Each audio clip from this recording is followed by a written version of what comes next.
জর্ডানের মার্কিন ঘাঁটিতে ইরানের হামলায় 2 মার্কিন সেনা নিহত হয়েছেন। নিখোঁজ রয়েছেন আরও 1 সেনা। এর জবাবে ইরানে ব্যাপক হামলা চালাচ্ছে যুক্তরাষ্ট্র।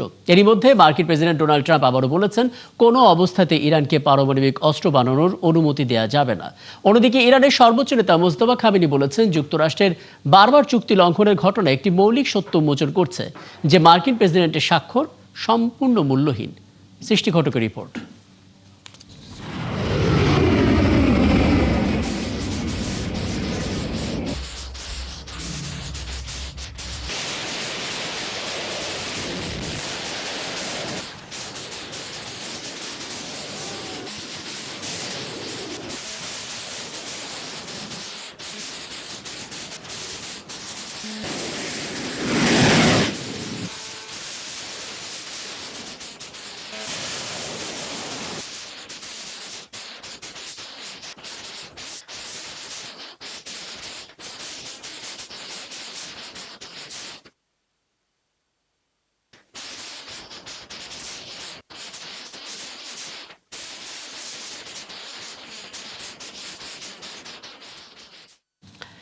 ইরানে মার্কিন হামলার ছবি আমরা দেখছিলাম দর্শক। ওদিকে যুক্তরাষ্ট্রের বিরুদ্ধে শর্ত ভেঙে বারবার হামলার অভিযোগ এনে এবার আনুষ্ঠানিকভাবে সমঝোতা চুক্তি স্থগিত করার ঘোষণা দিয়েছে ইরান।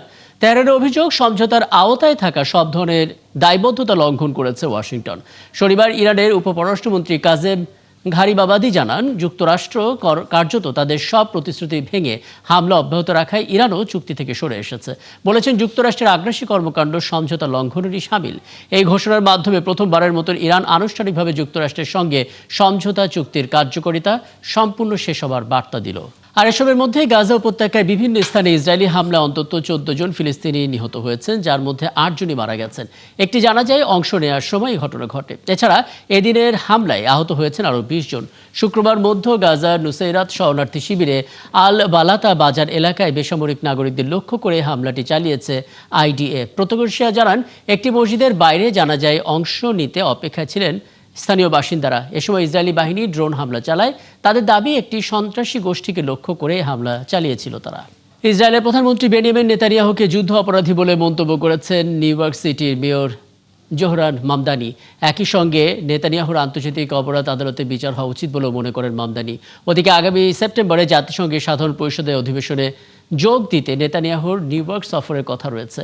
মার্কিন সংবাদ মাধ্যমকে দেয়া এক সাক্ষাৎকারে মামদানি বলেন, নেতানিয়াহুর মতো কোনো বিদেশি নেতাকে গ্রেপ্তারের নির্দেশ দেওয়ার আইনি ক্ষমতা রয়েছে কিনা সে বিষয়ে তিনি নিশ্চিত নন। তবে তিনি জানান, এ বিষয়ে শহরের আইন বিভাগের সঙ্গে সক্রিয় আলোচনা চলছে। কয়েক দশক ধরে চলে আসা নিয়মের অবসান ঘটিয়ে বিদেশি শিক্ষার্থী এবং সাংবাদিকদের ভিসার নীতিতে কঠোর পরিবর্তন এনেছে ট্রাম্প প্রশাসন। এতদিন পর্যন্ত যারা পড়াশোনা এবং পেশাগত দায়িত্বের পুরো সময় জুড়ে যুক্তরাষ্ট্রে অবস্থানের সুযোগ পেতেন, এখন তাদের উপর নির্দিষ্ট সময়সীমা বেঁধে দেওয়া হচ্ছে। নতুন এই সিদ্ধান্তের ফলে বন্ধ হয়ে যাচ্ছে অনির্দিষ্টকাল ধরে দেশটিতে অবস্থানের আইনি পথ। বিস্তারিত শারমিন স্বপ্নার প্রতিবেদনে।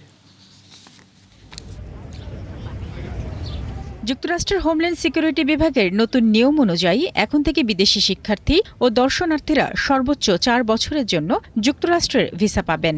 আর সাংবাদিকদের ক্ষেত্রে এই মেয়াদ হবে মাত্র 240 দিন। এমনকি চীনা সাংবাদিকদের জন্য এই সময়সীমা আরও কমিয়ে করা হয়েছে মাত্র 90 দিন।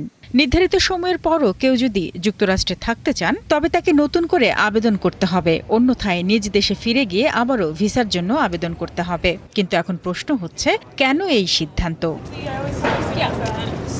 প্রেসিডেন্ট ডোনাল্ড ট্রাম্পের প্রশাসন অবৈধ অভিবাসনের পাশাপাশি বৈধ অভিবাসনেও কঠোর অবস্থানে রয়েছে। এটি সেই ধারাবাহিক প্রক্রিয়ারই অংশ। প্রশাসনের পক্ষ থেকে জানানো হয়েছে, পুরনো ব্যবস্থার সুযোগ নিয়ে অনেকেই দশকের পর দশক ধরে শিক্ষার্থী সেজে অবস্থান করছিলেন। এতে মার্কিন নাগরিকদের সুযোগ সংকুচিত হচ্ছিল এবং রাষ্ট্রের করদাতাদের কোটি কোটি ডলার অপচয় হচ্ছিল।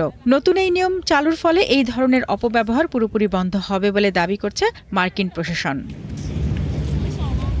নতুন নিয়ম চালুর ফলে মার্কিন ভিসা ব্যবস্থায় বেশ কিছু আমূল পরিবর্তন আসছে। শিক্ষার্থী ও দর্শনার্থীরা তাদের নিজ নিজ কোর্সের মেয়াদ অনুযায়ী সর্বোচ্চ 4 বছর পর্যন্ত থাকার অনুমতি পাবেন। কোনোভাবেই অনির্দিষ্টকালের জন্য থাকার সুযোগ থাকবে না। আর যদি কোনো শিক্ষার্থী পড়াশোনা শেষ করতে অতিরিক্ত সময়ের প্রয়োজন হয়, তবে তাকে সরাসরি US citizenship and immigration services বা USCIS এর কাছে আবেদন করতে হবে। এতদিন পড়াশোনা শেষ হওয়ার পর F1 ভিসাধারী শিক্ষার্থীরা দেশ ছাড়ার প্রস্তুতি, শিক্ষা প্রতিষ্ঠান পরিবর্তন বা অন্য কোনো প্রক্রিয়া সম্পূর্ণ করতে 60 দিন সময় পেতেন। নতুন নিয়মে এই গ্রেস পিরিয়ড কমিয়ে 30 দিন করা হয়েছে। এছাড়া নতুন নিয়মে শিক্ষার্থীরা চাইলেই সহজে এক শিক্ষা প্রতিষ্ঠান থেকে অন্য শিক্ষা প্রতিষ্ঠানে চলে যেতে পারবেন না। তবে যুক্তরাষ্ট্রের বিশ্ববিদ্যালয়গুলো এবং অভিবাসন আইনজীবীরা এরই মধ্যে ট্রাম্প প্রশাসনের এই সিদ্ধান্তের কঠোর সমালোচনা করেছেন। তারা সতর্ক করে বলেছেন, অতিরিক্ত ফি ও দীর্ঘস্থায়ী পরীক্ষা নিরীক্ষার কারণে মেধাবী শিক্ষার্থীরা এখন আর যুক্তরাষ্ট্রের দিকে ঝুঁকবেন না। ফলে গবেষণার ক্ষেত্রে যুক্তরাষ্ট্রের যে বৈশ্বিক নেতৃত্ব রয়েছে তা বড় ধরনের ঝুঁকির মুখে পড়তে পারে। শারমিন স্বপ্না, ৭১। বিশ্বজুড়ে পরাশক্তিদের প্রতি মানুষের দৃষ্টিভঙ্গি কি বদলে যাচ্ছে? দীর্ঘদিনের প্রভাবশালী শক্তি যুক্তরাষ্ট্রকে পেছনে ফেলে অনেকেই দেশেই এখন বেশি ইতিবাচক ভাবমূর্তি তৈরি করতে চাচ্ছে চীন। যুক্তরাষ্ট্রভিত্তিক গবেষণা প্রতিষ্ঠান পিউ রিসার্চ সেন্টারে নতুন এক জরিপে উঠে এসেছে এমনই চিত্র। কেন বদলাচ্ছে ধারণা? কোন দেশগুলোতে সবচেয়ে বেশি পরিবর্তন এসেছে? আর এর পেছনেই বা কি কারণ খুঁজে পাচ্ছেন বিশ্লেষকরা? সেগুলোই জানাচ্ছেন দেওয়ান মুবাশিরা হোসেন। বিশ্ব রাজনীতিতে যুক্তরাষ্ট্র ও চীনের প্রতিদ্বন্দ্বিতা নতুন কিছু নয়, তবে এবার বদলাচ্ছে সাধারণ মানুষের দৃষ্টিভঙ্গি। যুক্তরাষ্ট্র ভিত্তিক গবেষণা প্রতিষ্ঠান পিউ রিসার্চ সেন্টারের সর্বশেষ জরিপ বলছে ৩৬টি দেশের মধ্যে ২৫টিতেই যুক্তরাষ্ট্রের চেয়ে চীনকে বেশি ইতিবাচকভাবে দেখছেন মানুষ। ২০০২ সালে জরিপ শুরু হওয়ার পর এবারই প্রথম এত বেশি দেশে এমন ফল পাওয়া গেল। জরিপটি চালানো হয় ফেব্রুয়ারি থেকে মে মাসের মধ্যে। এতে অংশ নেন ৩৬ দেশের ৪২,০০০-এরও বেশি মানুষ। অংশগ্রহণকারীদের কাছে জানতে চাওয়া হয় চীন ও যুক্তরাষ্ট্র সম্পর্কে তাদের ধারণা খুব ইতিবাচক, কিছুটা ইতিবাচক, কিছুটা নেতিবাচক নাকি খুব নেতিবাচক। বিশেষ করে স্পেন, ইতালি, গ্রিস, কানাডা ও ইন্দোনেশিয়ায় চীনের প্রতি ইতিবাচক দৃষ্টিভঙ্গির বড় পরিবর্তন দেখা গেছে জরিপে। Italy, Spain, Mexico, Malaysia, Nigeria ও তুরস্কে এবার চীনের জনপ্রিয়তার রেকর্ড উচ্চতায় পৌঁছেছে। তবে সব দেশেই চিত্র এক নয়। যুক্তরাষ্ট্রের প্রতি এখনও বেশি সমর্থন রয়েছে ভারত, জাপান, দক্ষিণ কোরিয়া, ফিলিপাইন, পোল্যান্ড ও ইসরায়েলে। অন্যদিকে সবচেয়ে বেশি চীনপন্থী মত পাওয়া গেছে পাকিস্তানে, যেখানে প্রায় ৯০% মানুষ চীনকে ইতিবাচকভাবে দেখেন। বিপরীতে জাপানে এই হার মাত্র ১১%। জরিপে আরও দেখা যায় চীনের প্রেসিডেন্ট শি জিনপিং ও যুক্তরাষ্ট্রের প্রেসিডেন্ট ডোনাল্ড ট্রাম্পের প্রতি আস্থার বিষয়টিও। দুই নেতার প্রতি সামগ্রিকভাবে আস্থা কম, তবে বেশিরভাগ দেশে ট্রাম্পের তুলনায় শি জিনপিংয়ের ওপর আস্থা কিছুটা বেশি। যদিও ব্যক্তিগত স্বাধীনতার ক্ষেত্রে এখনও যুক্তরাষ্ট্রকে চীনের চেয়ে এগিয়ে মনে করেন বেশি মানুষ। তবে পররাষ্ট্রনীতি নিয়ে ভিন্ন চিত্র দেখা গেছে। জরিপে অংশ নেওয়া মধ্যম আয়ের দেশগুলোর ৭৫%-এর মতে যুক্তরাষ্ট্র অন্য দেশের অভ্যন্তরীণ বিষয়ে হস্তক্ষেপ করে। একই অভিযোগ চীনের বিরুদ্ধে করেছে ৪৫% উত্তরদাতা।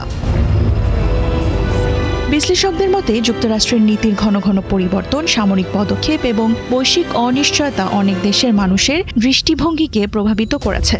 অন্যদিকে উন্নয়নশীল দেশগুলোতে বিনিয়োগ, অবকাঠামো প্রকল্প ও কূটনৈতিক তৎপরতার মাধ্যমে নিজেদের ভাবমূর্তি গড়ে তুলতে দীর্ঘদিন ধরেই কাজ করছে বেইজিং। তাই চীনকে নিয়ে ইতিবাচক ধারণা বাড়লেও শি জিনপিংয়ের কর্তৃত্ববাদী নেতৃত্ব নিয়ে প্রশ্ন এখনও রয়ে গেছে। দেওয়ান মুবাশিরা হোসেন, ৭১। ভারত নিয়ন্ত্রিত জম্মু ও কাশ্মীরে প্রবল বৃষ্টি থেকে সৃষ্ট ভূমিধস এবং আকস্মিক বন্যায় অন্তত ৮ জন নিহত হয়েছেন। কাশ্মীরের পুঞ্চ এবং রাজৌরি জেলায় বন্যায় নিখোঁজ রয়েছে এখনো ৬ জন। ক্ষতিগ্রস্ত এলাকায় চলছে উদ্ধার অভিযান। সবচেয়ে বেশি ক্ষয়ক্ষতি হয়েছে পুঞ্চের সুরনকোট এলাকায়। সেখানে ভূমিধসে একটি বাড়ি চাপা পড়ে। ২ জনের মরদেহ উদ্ধার করা হয়েছে সেখান থেকে। এছাড়া বাড়ি ধসে এবং পানিতে ডুবে আরও কয়েকজনের মৃত্যু হয়েছে। রাজৌরি শহরে বন্যার পানি ঢুকে পড়ায় শত শত মানুষকে নিরাপদ স্থানে সরিয়ে নেওয়া হয়েছে। বহু যানবাহন ভেসে গেছে এবং ব্যাপক ক্ষয়ক্ষতি হয়েছে। মুখ্যমন্ত্রী ওমর আবদুল্লাহ পরিস্থিতি পর্যালোচনার জন্য দিল্লি সফর সংক্ষিপ্ত করে জম্মু ফিরছেন। তিনি জানিয়েছেন ক্ষতিগ্রস্তদের সহায়তায় প্রশাসন সর্বোচ্চ গুরুত্ব দিয়ে কাজ করছে। আবহাওয়া দপ্তর জানিয়েছে ২৩ জুলাই পর্যন্ত জম্মু ও কাশ্মীরে মাঝারি থেকে ভারী বৃষ্টির সম্ভাবনা রয়েছে। ভারতের একটি অবৈধ আতশবাজি কারখানায় বিস্ফোরণে অন্তত ৮ জন নিহত হয়েছেন। এ ঘটনায় আহত হয়েছেন আরও ৯ জন। স্থানীয় সময় শনিবার ভারতের সংবাদ মাধ্যম এনডিটিভি এক প্রতিবেদনে তথ্য নিশ্চিত করেছে। এরই মধ্যে আহতদের বিভিন্ন হাসপাতালে ভর্তি করা হয়েছে। প্রতিবেদনে আরও বলা হয়, আহতদের অবস্থা আশঙ্কাজনক। ফায়ার সার্ভিস বলছে, শনিবার স্থানীয় সময় বেলা ৩:৩০টার দিকে তারা বিস্ফোরণের খবরটি পায়। ভারতের প্রধানমন্ত্রী নরেন্দ্র মোদী দুর্ঘটনায় নিহতদের পরিবারের জন্য ২ লাখ রুপি ক্ষতিপূরণ ঘোষণা করেছেন। শিরোনামে বলছিলাম, বেলুচিস্তানকে স্বাধীন রাষ্ট্র ঘোষণা করে সামাজিক যোগাযোগ মাধ্যমে ছড়িয়ে পড়া একটি ঘোষণাপত্র নতুন করে জন্ম দিয়েছে আলোচনার। তবে এই দাবির সত্যতা এখনো পাওয়া যায়নি। বেলুচিস্তান এখনো পাকিস্তানের নিয়ন্ত্রণে। ওদিকে নিজেদের স্বাধীনতার পক্ষে ভারতের সমর্থন চাইছে বেলুচ লিবারেশন আর্মি BLA।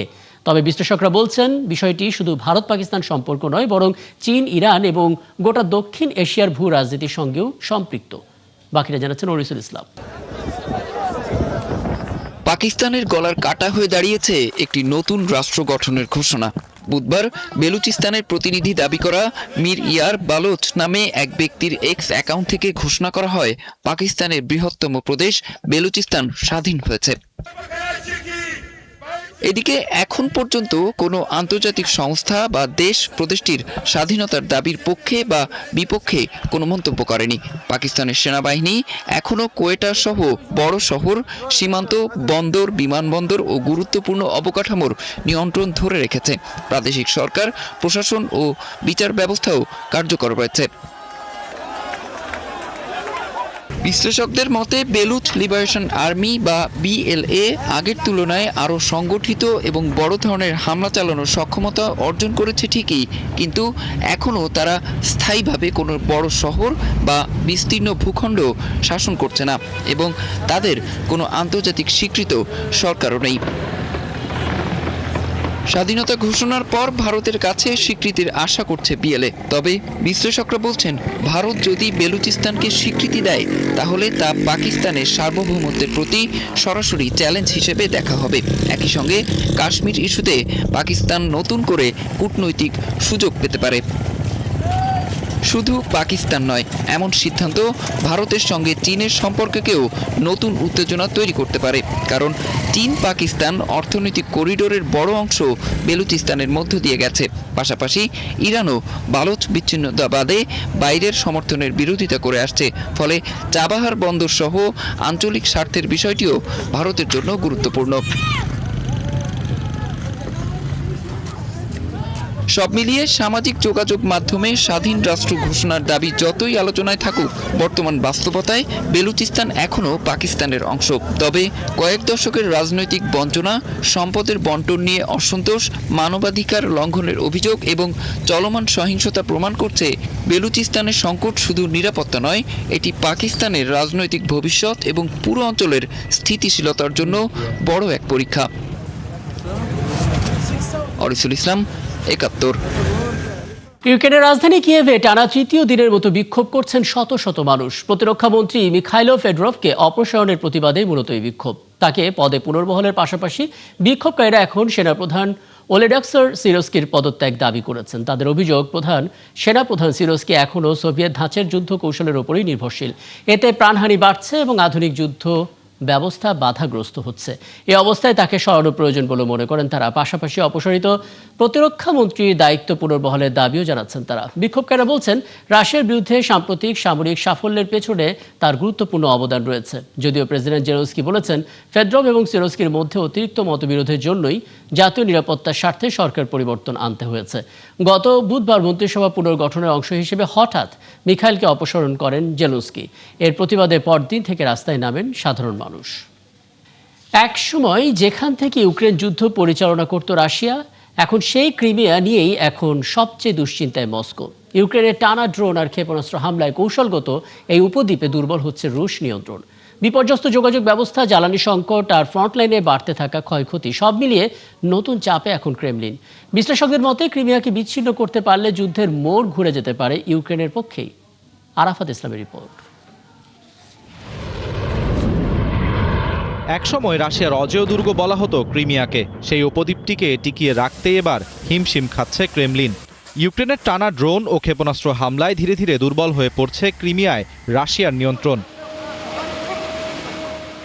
সংঘাত পর্যবেক্ষণকারী সংস্থাগুলোর মতে ২০২০ সালের পর থেকে ক্রিমিয়ায় ৬৯২টির বেশি হামলা হয়েছে। এর অর্ধেকেরও বেশি চালানো হয়েছে গত এক বছরে। শুধু চলতি বছরের জুনের পরই হয়েছে মোট হামলার প্রায় ১/৫। ইউক্রেনের প্রধান লক্ষ্য এখন ক্রিমিয়ার সামরিক ও কৌশলগত অবকাঠামো। বিদ্যুৎ সাবস্টেশন, তেলের ডিপো, বিমান ঘাঁটি এবং যোগাযোগ নেটওয়ার্কে একের পর এক হামলা চালিয়ে রাশিয়ার সরবরাহ ব্যবস্থা অচল করে দেওয়ার চেষ্টা চলছে। এর সবচেয়ে বড় প্রভাব পড়েছে কেটস সেতুতে। রাশিয়ার মূল ভূখণ্ডের সঙ্গে ক্রিমিয়ার সবচেয়ে গুরুত্বপূর্ণ এই সংযোগ পথ এখন বেশ ঝুঁকিপূর্ণ। নিরাপত্তার কারণে জ্বালানি পরিবহন বন্ধ, ভারী ট্রাক চলাচলেও কড়াকড়ি আরোপ করা হয়েছে।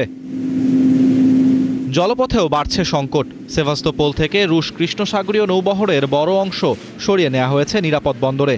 আজব সাগরে জাহাজ চলাচলও সাময়িকভাবে স্থগিত করতে বাধ্য হয়েছে মস্কো। ইউক্রেনের দাবি, এক রাতেই তারা 11টি রুশ জাহাজে সফল হামলা চালিয়েছে। সরবরাহ ব্যবস্থা ভেঙে পড়ার প্রভাব এখন সাধারণ মানুষের জীবনেও স্পষ্ট। ক্রিমিয়া জুড়ে ক্রমশ তীব্র হচ্ছে খাদ্য ও জ্বালানি সংকট। অনেকেই এই পরিস্থিতিকে সোভিয়েত ইউনিয়নের পতনের আগের সংকটময় সময়ের সঙ্গে তুলনা করছেন। এদিকে যুদ্ধ এখন আর শুধু ক্রিমিয়ায় সীমাবদ্ধ নয়। ইউক্রেনের ড্রোন হামলা রাশিয়ার মূল ভূখণ্ডের গভীরেও আঘাত হানছে। গত জুনে এক মাসেই রাশিয়ার অভ্যন্তরে শতাধিক ড্রোন হামলার ঘটনা নথিভুক্ত হয়েছে, যা যুদ্ধ শুরুর পর সর্বোচ্চ। ওয়াশিংটন ভিত্তিক থিঙ্ক ট্যাঙ্ক CSIS এর তথ্য অনুযায়ী প্রতি মাসে প্রায় 30,000 সেনা হারাচ্ছে রাশিয়া, অথচ নতুন নিয়োগ হচ্ছে প্রায় 27,000। ফলে জনবল ও সরবরাহ উভয় সংকটেই চাপে পড়ছে মস্কো। যদি ক্রিমিয়ার সঙ্গে রাশিয়ার যোগাযোগ পুরোপুরি বিচ্ছিন্ন করা যায়, তাহলে শুধু এই উপদ্বীপ নয়, পুরো যুদ্ধের গতিপথই বদলে যেতে পারে। আর ভবিষ্যতের যে কোনো শান্তি আলোচনায় ইউক্রেনের অবস্থান হবে আরও শক্তিশালী বলে মত বিশ্লেষকদের। আরাফাত ইসলাম, ৭১। ইতালিতে বাংলাদেশ দূতাবাসে যথাযথ মর্যাদায় জুলাই শহীদ দিবস পালিত হয়েছে। শহীদদের স্মরণে 1 মিনিট নীরবতা পালন করার মাধ্যমে অনুষ্ঠানে শুরু হয়। এরপর বাংলাদেশের রাষ্ট্রপতি ও প্রধানমন্ত্রীর বাণী পাঠ করা হয়। পরে রোমের বাংলাদেশ দূতাবাসের কনফারেন্স রুমে আলোচনার সভায় জুলাই শহীদদের অবদানগুলো তুলে ধরেন রাষ্ট্রদূত রকিবুল হক। বলেছেন, নতুন বাংলাদেশ বিনির্মাণে জুলাই আন্দোলনে শহীদদের আত্মত্যাগ এবং দেশপ্রেম উদাহরণ হয়ে থাকবে। এ সময় তাদের আত্মত্যাগ থেকে শিক্ষা নিয়ে দেশ গঠনে অবদান রাখতে প্রবাসীদের প্রতি আহ্বান জানান রাষ্ট্রদূত। পরে শহীদদের আত্মার মাগফিরাত কামনায় দোয়া এবং মোনাজাত করা হয়। উপস্থিত ছিলেন এ সময় ইতালি প্রবাসী বাংলাদেশি কমিটির সদস্য, বিভিন্ন সামাজিক ও সাংস্কৃতিক সংগঠনের প্রতিনিধি, গণমাধ্যম কর্মী ও দূতাবাসের কর্মকর্তা কর্মচারীরা। এই ছিল এখনকার বিশ্বযুগের আয়োজনে। বিশ্বের আরও নতুন কিছু খবর এবং তার বিশ্লেষণ নিয়ে আগামীকাল সকাল ঠিক 9:30 আবারও হাজির হবে বিশ্বযুগ। সরাসরি সংবাদ অনুষ্ঠান দেখতে চোখ রাখুন ৭১ ফেসবুক পেজে এবং সাবস্ক্রাইব করুন ৭১ ইউটিউব চ্যানেলে। থাকুন ৭১ সাথে।